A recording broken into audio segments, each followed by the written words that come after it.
परंतु महाराष्ट्रामधल्या स्थानिक स्वराज्य संस्थांच्या निवडणुकांना जवळपास 7-8 वर्ष होते. सरकारच्या माध्यमातून निवडणुका बऱ्याच ठिकाणी लांबवल्या गेल्या, वेगवेगळे कारण दाखवले गेले आणि येणाऱ्या 15 तारखेला आता हे मतदान होणार आहे. मग असे साऱ्या वक्त्यांनी आपल्याला सांगितलंय मतदानाच्या दृष्टिकोनातून किती महत्व आहे. लोकशाही मूल्यांमध्ये, लोकशाही तत्वामध्ये बसणारी ही निवडणूक सर्वसामान्य माणसाचा हा अंतिम अधिकार आहे. लोकसभा झाली, विधानसभा झाली, आता शेवटचं मतदान जे आहे ते महानगरपालिकेसाठी. यानंतर 5 वर्ष तुम्हाला कोणत्याही निवडणुकीला मतदानाला सामोरं जायचं नाहीये. महानगरपालिका ही निवडणूक अशी आहे की लोकसभेपेक्षा, विधानसभेपेक्षा आपल्याला अत्यंत जवळची आहे. लोकसभेमध्ये खासदार आपले प्रश्न मांडता येईल, विधानसभेमध्ये आमदार आपले प्रश्न मांडता येईल, पण आपल्या जवळच्या प्रश्न जे आहे, गटारींचे प्रश्न असतील, पथदिव्यांचे प्रश्न असतील, आरोग्याच्या समस्या असतील, अनेक प्रश्न जे आपल्या घराजवळचे आहेत ते मांडणं हे फक्त महानगरपालिकेमध्ये शक्य होतं. नाथाभाऊ आमदार आहे, विधानसभेत नाही मांडू शकत किंवा मांडता येतं पण मांडता येणार नाही, कारण त्याला काहीतरी मर्यादा असतात की आमच्या घरची गटार साफ केली नाही. हे काही विधानसभेत मांडण्याचे विषय नाही आहे. माझ्या घरासमोरचे दिवे बंद आहे ते विधानसभेत मांडण्याचा विषय नाही आहे, तो महानगरपालिकेतच मांडावा लागणार, तिथंच तो सुटावा लागणार आहे, त्यांना ते अधिकार आहे. माझा निवडणुका पार पडत असताना आपण पाहिलं तर या ठिकाणी सत्ता कुणाची गेली अनेक वर्ष, महायुतीची आणि भारतीय जनता पार्टीची सत्ता या शहरामध्ये आहे. मागच्या कालखंडामध्ये 57 नगरसेवक भारतीय जनता पार्टीच्या शहरामध्ये निवडून आले. नेहमी प्रचारामध्ये सांगतात की आमचं सरकार वर दिल्लीला आहे, आमचं सरकार हे महाराष्ट्रामध्ये आहे, आमचं सरकार खालपर्यंत आहे, खासदार आमचा, आमदार आमचा, मंत्री आमचा, पालकमंत्री आमचा, मुख्यमंत्री आमचा, उपमुख्यमंत्री आमचा. अरे पण हे तर मागच्या 5-10 वर्षापासून आम्ही ऐकतच आलोय ना. 10 वर्षापूर्वी तुमची सत्ता होती, 57 नगरसेवक तुमचे निवडून गेलेले होते, पण तुमचे नगरसेवक तुम्हाला सांभाळता आले नाही. 57 पैकी 17 पडून गेले, शिवसेनेकडे चालले गेले, तुम्हाला तुमचे सांभाळता आले नाही आणि नंतर परत जे गेले होते त्यांना आता भाजपमध्ये आले.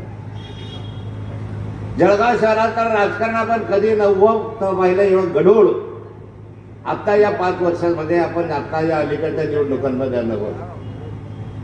दिल्लीत सत्ता, महाराष्ट्रात सत्ता, तर मग या विकासाच्या दृष्टिकोनातून तुम्हाला अडवलं कोणी होतं? या 5 वर्षांमध्ये काय विकास होऊ शकला नाही?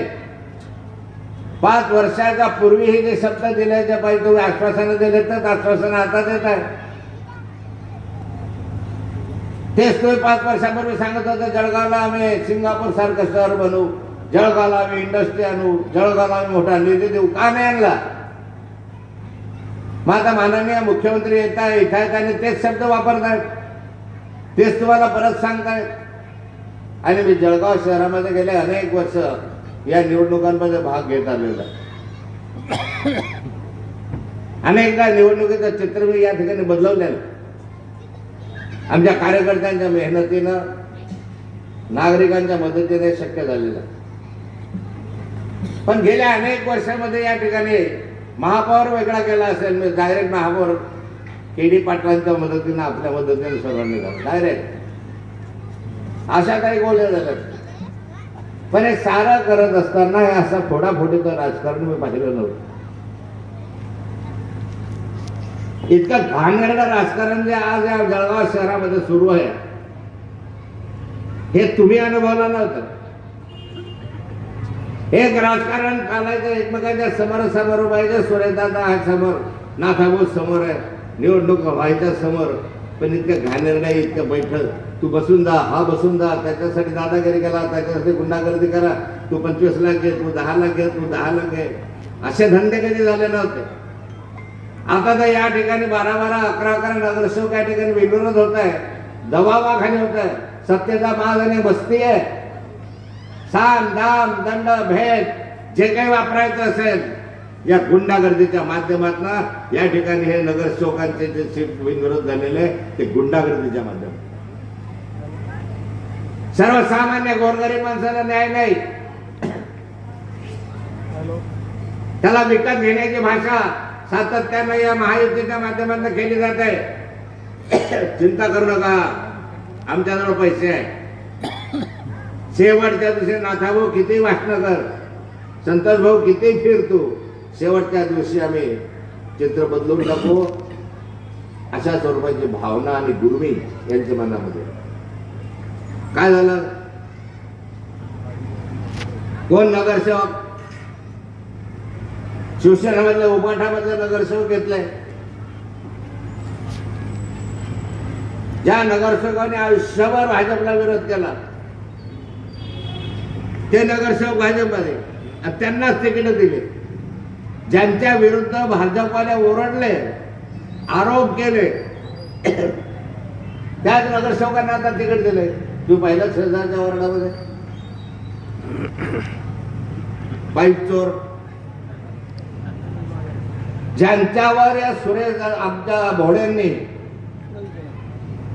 आमदार साहेबांनी आरोप केले विधानसभेमध्ये की हा माणूस पाईप चोरतोय, हे चोरलेलं आहे, पुरावे दिले, उतारे दिले, सगळेचे सगळे त्यांनी दिले आणि त्याच्यावर गुन्हा दाखल करा अशी मागणी महाराष्ट्राच्या विधानसभेमध्ये ज्या आमदार साहेबांनी केली, ज्यांनी त्याच्या विरुद्ध रस्त्यावरून आंदोलन केले. काय राजू मामा तुमची कीव करावीशी वाटते हो, त्याचाच प्रचार करायची वेळ तुमच्यावर आली. राजू मामा आता त्या तिकडे प्रचार करताय पाईप चोराचा. मी जळगाव शहराच्या नागरिकांना सांगणार आहे, ही निवडणूक अनेक निवडणुकांपेक्षा वेगळी आहे.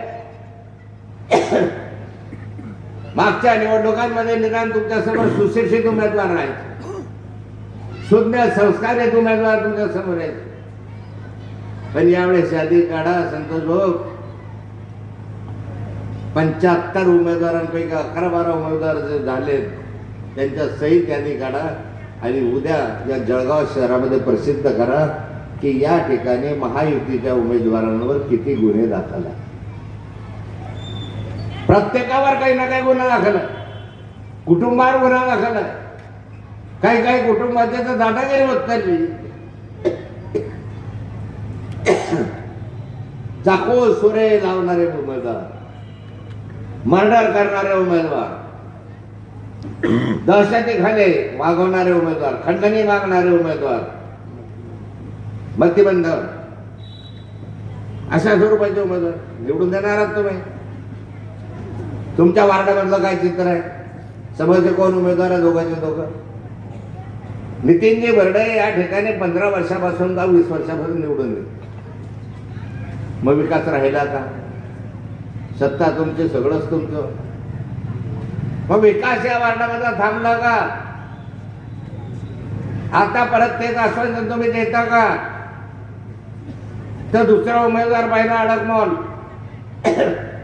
कसं आहे माहिती आहे,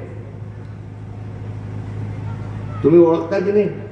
निदान उमेदवार तरी ओळखता की नाही? थोडी माहिती करणे. परमपूज्य डॉक्टर बाबासाहेब आंबेडकरांचा पुतळा त्या ठिकाणी पाहिला, त्याचा विषय इतिहास तुम्हाला माहिती आहे काय झालं, या साहेबांनी काय केलं. नाथाभाऊने महारवतनाच्या जमिनी घेतल्यात म्हणून सुपारी घेऊन बदनाम करण्यासाठी हा माणूस पुढे आला आणि शेवटी मी चॅलेंज केलं, आम्ही घेतलेच नाही, असे तर फुकट देऊन टाकेल सगळ्याच्या सगळ्या. कुठे गेला? दिलेलिया हो गया. कुठून तरी सुपाऱ्या घ्यायच्या, कुठून तरी आंदोलन करायच्या, लोकांना बदनाम करायचं काम करायचं, अशा स्वरूपाचे उपाय तुमच्या उमेदवाराने केले. याच्यावर पोट भरता यांचा काय उत्पन्नाचं साधन आहे त्यांना? आमचे उमेदवार सुशिक्षित आहे, कॉम्प्युटर इंजिनियर आहे. दुसरा उमेदवार संस्कारी आहे, कधी भांडण मारामारी करणारा नाहीये, कधी असं तोडीपाणी करणारा नाहीये, कधी असे सुपारी घेऊन काम करणाऱ्यातले माणसं नाहीयेत. मग शहरामधलं वातावरण अत्यंत गरुड आणि दूषित या लोकांनी करून ठेवलंय. मी मतदारांना विनंती करणार आहे, उमेदवार तपासून घ्या.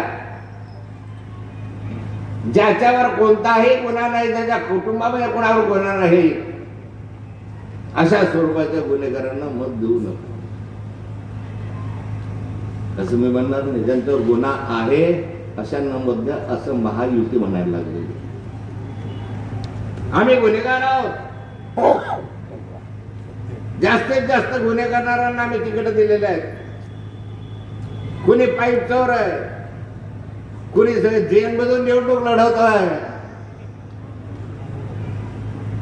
कुणी मर्डर केस मध्ये ज्यादा बोला तो टाळ झालेंगे छाड झालेंगे. 50-25 वर्षापासून राजकारण या जिल्ह्यामध्ये या शहरामध्ये अनुभवतात. भाजपचे उमेदवार कोण, महायुतीचे उमेदवार कोण? ज्या भारतीय जनता पार्टीने या महाराष्ट्राला गोपीनाथ मुंडे साहेब असताना सांगितलं होतं की गुन्हेगारी मुक्त महाराष्ट्र, गुन्हेगारी मुक्त महाराष्ट्राची घोषणा केली. त्या कालखंडात दाऊद सरांना सगळ्यांची गुंडगिरी त्यांनी मोडून काढली. आज काय चित्र आहे तर त्यांना तुम्ही प्रतिष्ठा देऊन राहिले. त्या लोकांना तुम्ही मोठं करताय. निवडून आल्यावर काय करणार आहे तर महानगरपालिकेमध्ये जाऊन गुंडागर्दी करणार. टेंडर मला पाहिजे, त्याला पाहिजे, याच्यासाठी भानगडी करणार आहे.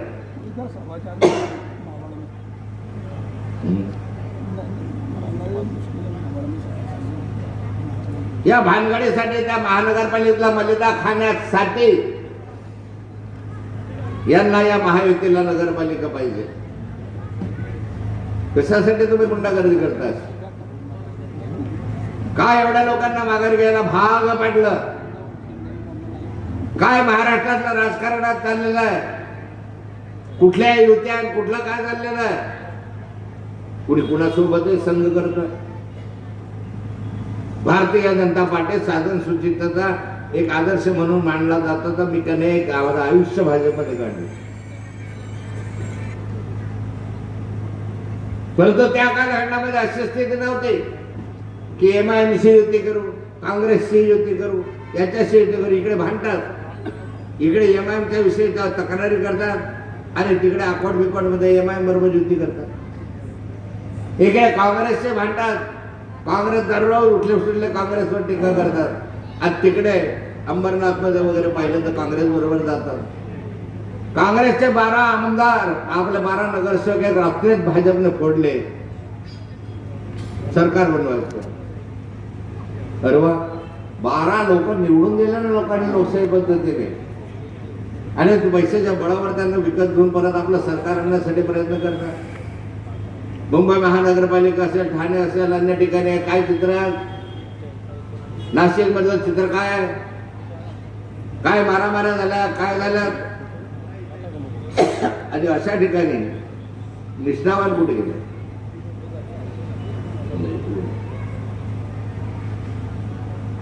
निष्ठावान कुठे गेले? त्यांनी सतरंजा उचलायचा.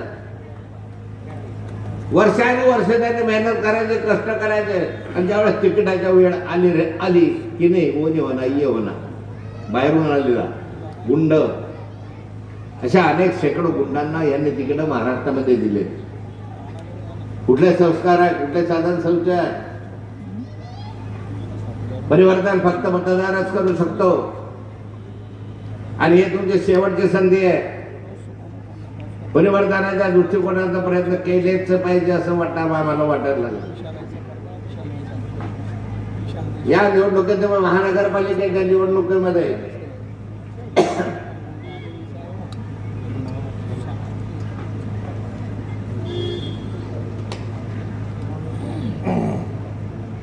हे चित्र बदलवण्याची आवश्यकता आहे. आणि माझी विनंती राहणार आपल्या साऱ्यांना या ठिकाणी की राष्ट्रवादी काँग्रेस शरद पवार गटाच्या माध्यमातून तुतारी या निशाणीवर 21 उमेदवार या ठिकाणी उभे आहेत. उमेदवारांचे छाननी करताना उमेदवार तपासून पाहिले की याच्यामध्ये गुन्हा नाही ना, याच्यामध्ये बलात्कारी नाही आहे ना, याच्यामध्ये कोणी खून दरोडा करणारा नाही आहे, हे तपासून घेतलेलं आहे. एक चांगले उमेदवार या ठिकाणी आपल्याला दिलेले आहे. नाहीतर भाजपचं चित्र तुम्ही पाहिलं, महायुतीचं चित्र पाहिलं, ज्या अंबरनाथ शहरामध्ये ज्या लहान मुलीवर अत्याचार झाला, बलात्कार झाला, त्या बलात्कारामध्ये जो आरोपी आहे त्याला स्वीकृत सदस्य म्हणून केलं. अरे वा, बलात्काराचा आरोप स्वीकृत सदस्य. आणि तो संस्कार संस्कृती शिकवणारा पक्षाचा, अरे कुठे येऊन ठेवला तुम्ही? काय चित्र, एवढे सत्तेचे लालचे झालात तुम्ही, एवढ्या सत्तेसाठी लाचार झालात. म्हणून विनंती आहे माझी शेवटची की संधी आहे, हे उलथून टाका. यांनी वारंवार आम्हाला आश्वासन दिले, वारंवार आम्हाला यांनी फसवलं, वारंवार यांनी या ठिकाणी प्रत्येक ठिकाणी येत असताना गप्पा वेगळ्या मारल्या, काम वेगळं केलं. मग या शहराचं चित्र बदलवायचं असेल तर मला तर वाटतं की आता नागरिकांनी ते बदलवण्याची गरज आहे. मला माहिती आहे, मी फिरतो, जसं शिवराम पाटील म्हणाले प्रत्येक प्रभागामध्ये तो माझाही संपर्क अनेक लोकांशी आहे. या शहरातल्या जनतेच्या नागरिकांमध्ये हा संभ्रम आहे. ते मला म्हणतात नाथाभाऊ काय करायचं, आम्ही पक्के भाजपचे आहे.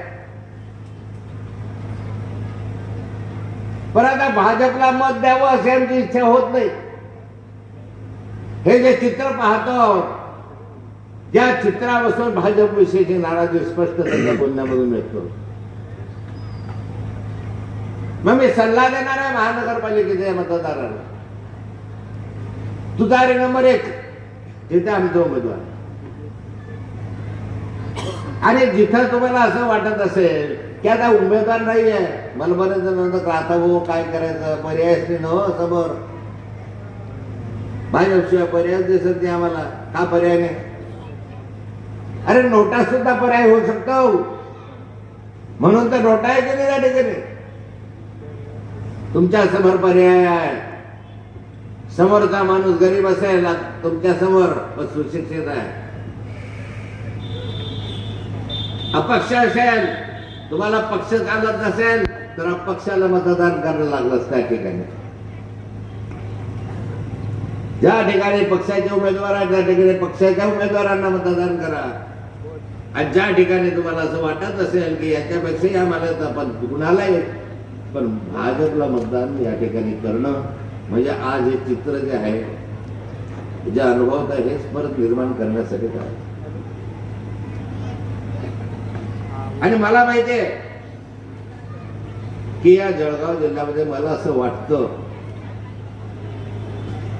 की अपक्षही यावेळेस कमी निवडून देणार. लोकांचा हा भ्रम, आपल्या लोकांचा ह्याच्यामध्ये फार मोठ्या प्रमाणावर नाराजी. हे कधीच चित्र घराणेशाहीवर बोलणारे लोक, घराणेशाही आहे, तुमच्या घरात आहे, याच्या घरात. आता तुम्ही काय करताय? सगळे तर घराण्यातलेच आहे. राजमामाच्या पोरापासून तर बंडूदादा काळेच्या घरापासून तर सोनवण्याच्या घरापासून तर सगळे तुम्ही तर घराण्यातलेच आहे. मग कुठे राहिले तुमचे घराण्याशाही? महाराष्ट्रामध्ये नार्वेकरांच्या घरामध्ये 3-3 तिकडे दिले जातात. विधानसभेचा अध्यक्ष आहे, समोरच्या माणसाला बसवण्यासाठी विधानसभेचा अध्यक्ष प्रयत्न करताय. तुम्ही क्लिप पाहिली असेल. अरे ज्याच्याकडे दाद मागायची आहे, ज्या राजाकडे दाद मागायची आहे, ज्या माणसाकडे दाद मागायची आहे, तो जर असे उद्योग करायचे राहिले तर मतदारांना आशेनं पाहायचं कुणाकडे दाद मागायची आहे. पोलीस यंत्रणा यांची बैठक झालेली आहे. पोलीस यंत्रणा, सर्व प्रशासकीय यंत्रणा दबावाखाली काम करत आहे. आणि बाहेरच्या माणसं येऊन या ठिकाणी उभं राहण्याचा प्रयत्न करतो. कोण जामनेर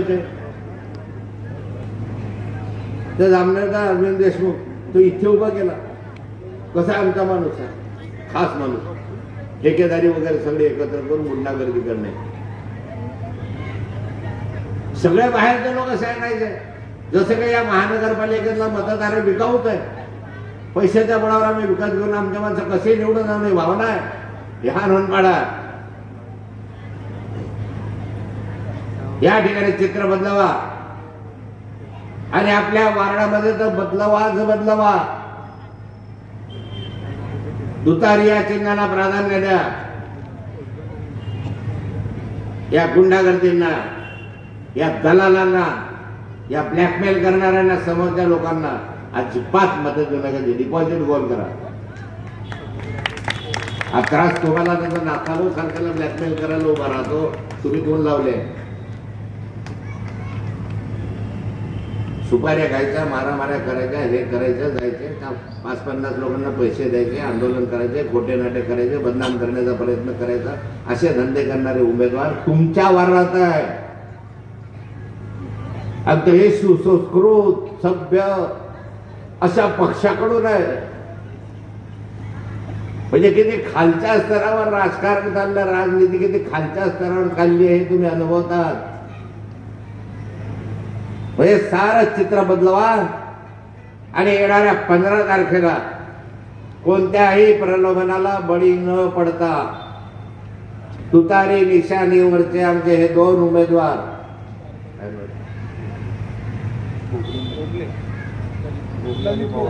भोगले आणि पवार,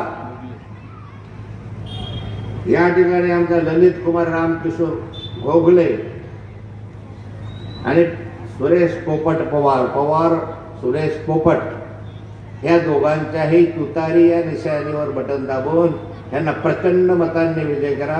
माझा विश्वास या वार्डातील नागरिकांवर आहे. बरेच वेळा तुम्ही माझ्या आवाहनाला प्रतिसाद दिलेला आहे. याही वेळेस तुम्ही आमच्या आवाहनाला प्रतिसाद द्याल आणि या दोघांनाही प्रचंड मताधिक्याने निवडून असा विश्वास व्यक्त करतो आणि माझे 2 शब्द संपवतो.